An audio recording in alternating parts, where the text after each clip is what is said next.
Good morning ninth class. आज हम आपको पाठ करवा रहे हैं सांवले सपनों की याद। सांवले सपनों की याद के लेखक है जाबिर हुसैन। जाबिर हुसैन का जन्म सन 1945 में गांव नोनई राजगीर जिला नालंदा बिहार में हुआ। वे अंग्रेजी भाषा एवं साहित्य के प्राध्यापक रहे। सक्रिय राजनीति में भाग लेते हुए 1977 में मुंगेर से बिहार विधानसभा के सदस्य निर्वाचित हुए और मंत्री बने। सन 1945 से बिहार विधान परिषद के सभापति भी रहे। वो जाबिर हुसैन हिंदी, उर्दू तथा अंग्रेजी तीनों भाषाओं में समान अधिकार के साथ लेखन करते रहे, यानी उनका तीनों भाषाओं पर पूरा अधिकार था। उनकी हिंदी रचनाओं में जो आगे है, डोला बीबी का मज़ार, अतीत का चेहरा, लोगा, एक नदी रेत भरी प्रमुख है। अपने लंबे राजनीतिक सामाजिक जीवन के अनुभवों में उपस्थित आम आदमी के संघर्षों को उन्होंने अपने साहित्य में प्रकट किया है। संघर्षरत आम आदमी और विशिष्ट व्यक्तित्वों पर लिखी गई उनकी डायरियाँ चर्चित, प्रशंसित हुई हैं। जाबिर हुसैन ने डायरी विधा में एक अभिनव का प्रयोग किया है, जो अपनी प्रस्तुति शैली और शिल्प में नवीन है। तो ये जो जाबिर हुसैन की डायरी विधा क्या होती है, यही एक विशेष थी। इस पाठ को भी उन्होंने एक डायरी के रूप में लिया है। जो सालिम अली थे, उनकी मृत्यु के बाद ही उन्होंने ये पाठ लिखा, एक संस्मरण के रूप में। संस्मरण का मतलब होता है कि एक बिल्कुल ऐसा चित्रण कर देना कि लगे कि वो व्यक्ति आज भी हमारे आंखों के सामने है। तो आज आपको यही पाठ हम करवाएंगे। सांवले सपनों की याद। सुनहरे परिंदों के खूबसूरत पंखों पर सवार सांवले सपनों का एक हुजूम मौत की खामोश वादी की तरफ अग्रसर है। कोई रोक टोक सके कहाँ संभव है। सुनहरे परिंदे, परिंदे का मतलब होता है पक्षी। जो सुनहरे पंख वाले पक्षी हैं, उनके खूबसूरत पंखों पर सवार होकर सांवले सपनों का एक हुजूम, हुजूम का अर्थ होता है भीड़। तो एक भीड़ जो है वो चली जा रही है खामोश वादी की तरफ। खामोश वादी का क्या मतलब होता है कि शमशान घाट। शमशान घाट बिल्कुल सन्नाटा होता है वहाँ पर, तो इसलिए उसको लेखक ने खामोश वादी का शब्द दिया है। आगे आगे इस पाठ में आप और भी देखेंगे बच्चों, बहुत ही प्यारे प्यारे शब्द उन्होंने लिए हैं। जैसे आगे देखिए, कोई रोक टक सके कहाँ संभव है। तो कोई भी जा रहा होता है, जाने वाले को कोई रोक नहीं सकता, चाहे वो हमारा कितना भी चहेता क्यों ना हो। तो सालिम अली के लिए भी कोई उनको रोक नहीं सका। इस हुजूम में, भीड़ में, यानी कि आगे आगे चल रही हैं सालिम अली। जिसकी अर्थी जाती है वो तो सबसे आगे ही चलता है। तो सालिम अली की भी मृत्यु हो चुकी है, तो उनकी अर्थी आगे आगे चल रही है, अपने कंधों पर सैलानियों की तरह है, अपने अंतहीन सफ़र का बोझ उठाए हुए। कि वो सफ़र अंतहीन सफ़र क्यों कहा है, क्योंकि मृत्यु का सफ़र सबसे आखिरी सफ़र होता है, उसके बाद कोई सफ़र नहीं बचता, इसलिए उसे अंतहीन सफ़र कहा है। लेकिन यह सफ़र पिछले तमाम सफ़रों से भिन्न है। इसको सबसे भिन्न क्यों कहा गया बच्चे? क्योंकि सालिम अली को घूमने का बहुत शौक़ था। वो जाते रहते थे कहीं ना कहीं घूमने। उनको पक्षियों से बहुत प्रेम था, प्रकृति से बहुत प्रेम था। तो प्रकृति और पक्षियों की तलाश में उनके हर वक्त उनके गले में एक दूरबीन रहती थी, और उनके जो है एक कैमरा उनके पास होता था। तो दूरबीन से वो दूर दूर पक्षियों को देखते थे और उनकी फ़ोटो खींचते थे, फिर घर आकर उन पर वो रिसर्च करते थे। तो इस तरह से उन्होंने अपनी फ़ाइल बनाई हुई थी। उनको पक्षियों का बहुत शौक़ था। तो इस तरह से सालिम अली जो है, लेकिन अब वो ख़त्म हो चुके हैं। तो भीड़ भाड़ की ज़िंदगी और तनाव के माहौल से सालिम अली का यह आखिरी पलायन है। पलायन मतलब जाना, वापसी है उनकी। अब तो वे इस वन पक्षी की तरह प्रकृति में विलीन हो रहे हैं कि कोई उनको ज़िंदगी का आखिरी गीत गाने के बाद मौत की गोद में जा बसा हो। यानी जितने ज़िंदगी के उन्होंने गीत गाने थे खुशी के, गा चुके। कोई अपने जिस्म की हरारत और दिल की धड़कन देकर भी उसे लौटाना चाहे, तो वह पक्षी अपने सपनों के गीत दोबारा कैसे गा सकेगा। ये आप सब भी जानते हैं बच्चों कि कोई व्यक्ति जब मर जाता है, हम कितना चाह कर भी हम उसको दोबारा ज़िंदा नहीं कर सकते। चाहे कितने भी हमारी साइंस ने प्रोग्रेस कर ली है, लेकिन फिर भी हम उसको अपने सपनों के गीत देकर दोबारा ज़िंदा नहीं कर सकते। तो ऐसे ही सालिम अली के लिए इसीलिए ये पंक्ति लिखी गई है। मुझे नहीं लगता कोई सोए हुए पक्षी को जगाना चाहेगा। सोया हुआ पक्षी यहाँ सालिम अली को कहा है। वर्षों पूर्व खुद सालिम अली ने कहा था कि लोग पक्षियों को आदमी की नज़र से देखना चाहते हैं, यह उनकी भूल है। जैसा कि मैंने पहले भी बताया है बच्चों कि सालिम अली को पक्षियों से बहुत प्रेम था। तो वो चाहते थे कि अगर पक्षियों को जानना चाहते हो तो हमें पक्षियों जैसा ही सोचना पड़ेगा, उनके जैसा महसूस करना पड़ेगा, तभी हम उन्हें जान पाएंगे। ठीक उसी तरह जैसे जंगलों और पहाड़ों, झरनों और आबशारों, जंगल और पहाड़ तो आप जानते हैं, झरने, आबशार, आबशार का मतलब भी यहाँ पर जितनी भी ऊपर पहाड़ों से गिरने वाला पानी, झरनों की तरह जो वाटरफॉल जिसको बोलते हो, वो सब होता है, आबशार कहते हैं उसे उर्दू में। तो वो प्रकृति की नज़र से नहीं, आदमी की नज़र से देखने को उत्सुक रहते हैं। भला कोई आदमी अपने कानों से पक्षियों की आवाज़ का मधुर संगीत सुनकर अपने भीतर रोमांच का सोता फूटता महसूस कैसे कर सकता है। सोता का मतलब भी यहाँ पर झरना है, सोने वाला नहीं, झरना को कहा गया है।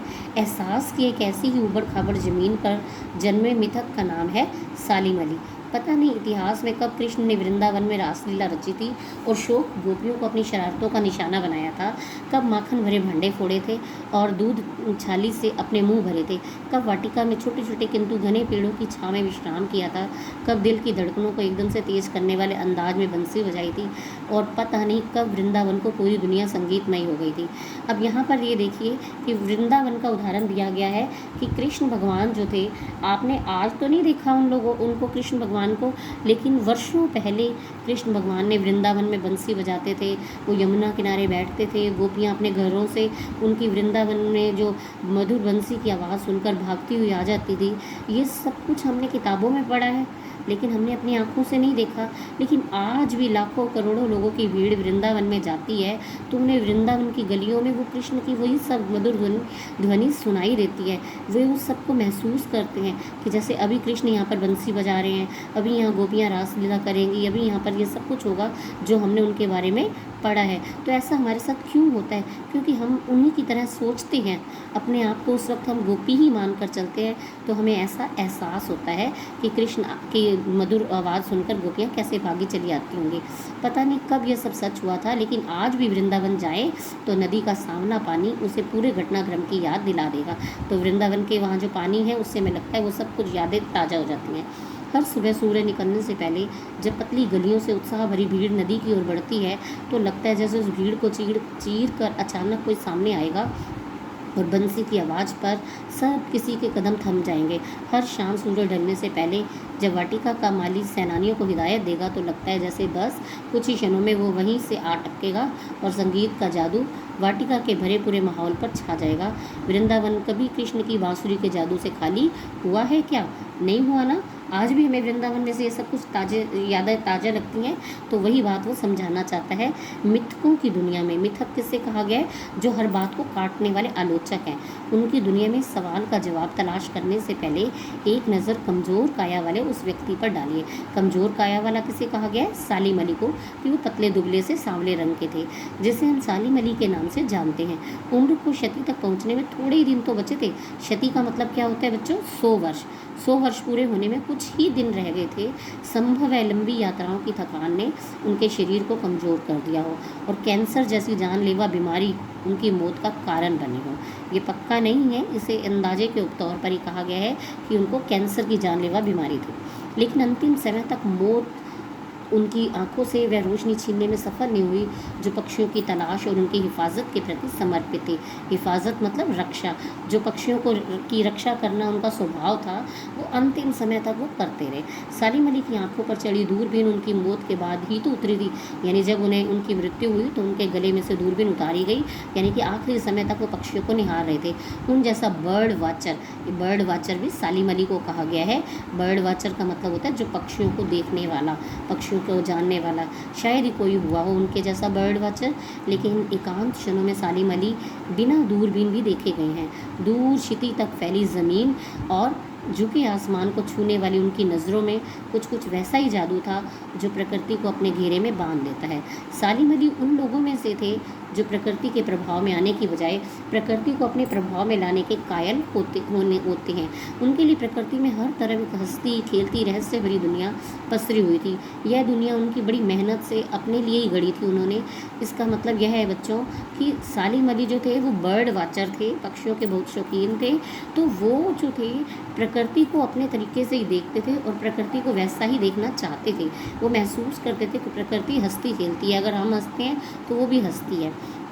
उनकी जीवन साथी तहमीना ने काफ़ी मदद पहुंचाई थी और तहमीना स्कूल के दिनों में उनकी सहपाठी भी रही थी।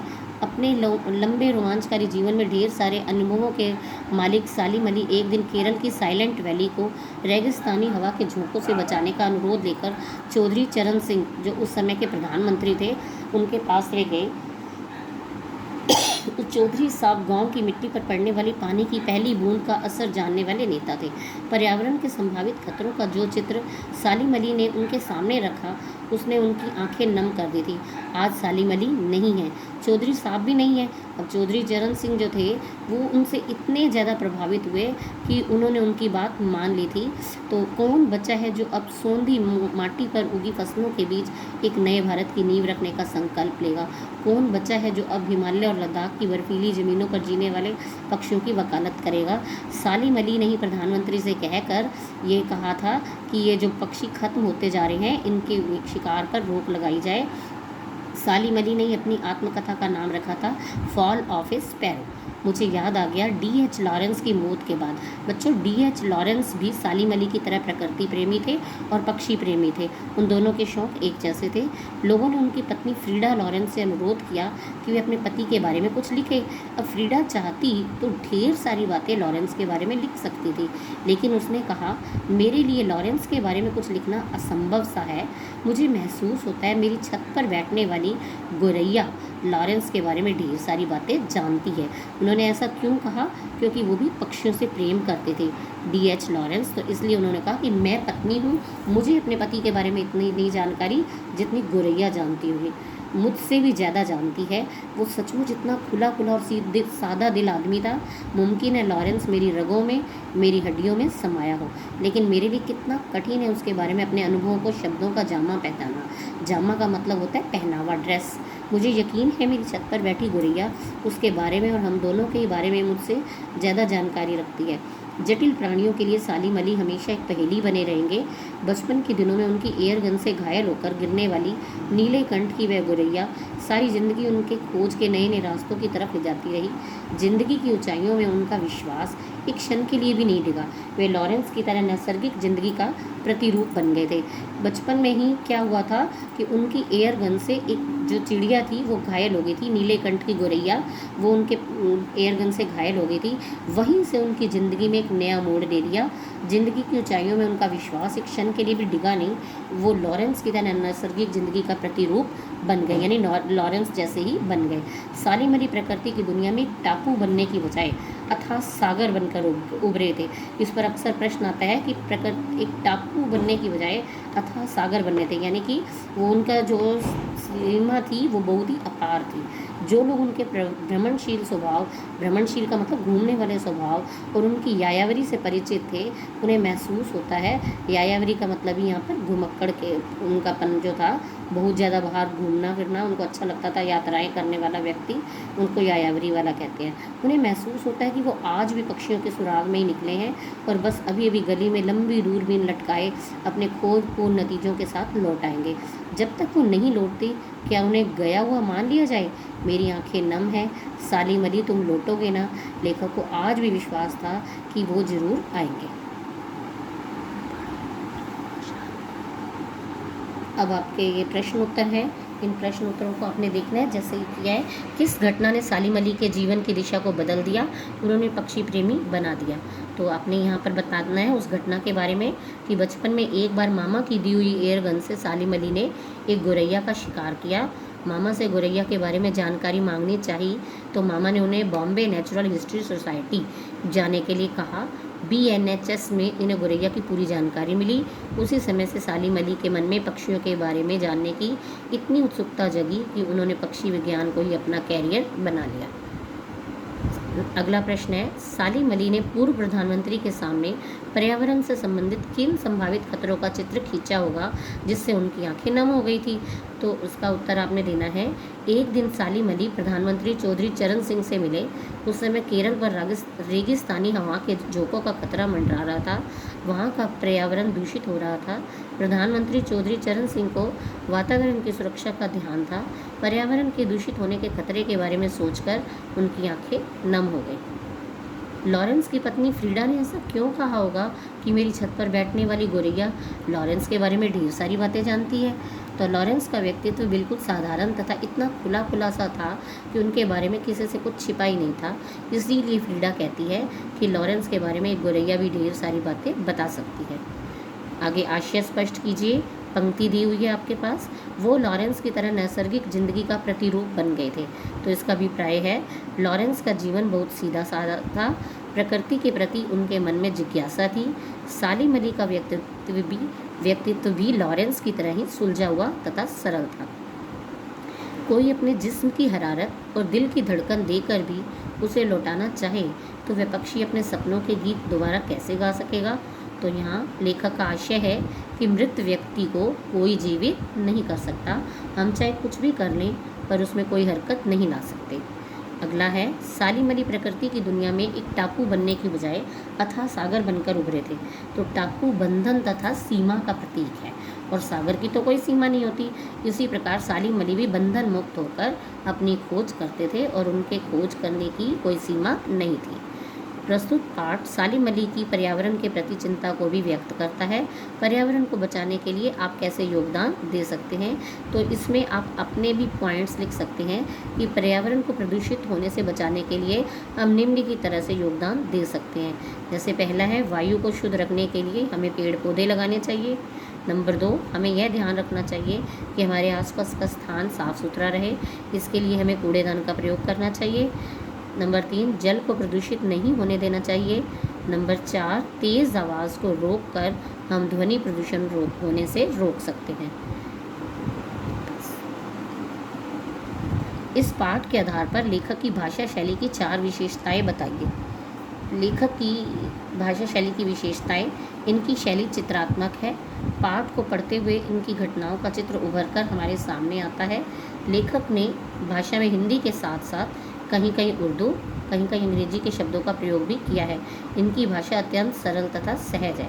अपने मनोभावों को प्रस्तुत करने के लिए लेखक ने अभिव्यक्ति शैली का भी सहारा लिया है। इस पाठ में लेखक ने सालिम अली के व्यक्तित्व का जो चित्र खींचा है उसे अपने शब्दों में लिखिए। इसमें सालिम अली के बारे में बताना है आपको कि उनका स्वभाव कैसा था। प्रकृति प्रेमी सालिम अली एक विचारशील व्यक्ति थे। प्रकृति तथा पक्षियों के प्रति उनके मन में कभी न खत्म होने वाली जिज्ञासा थी।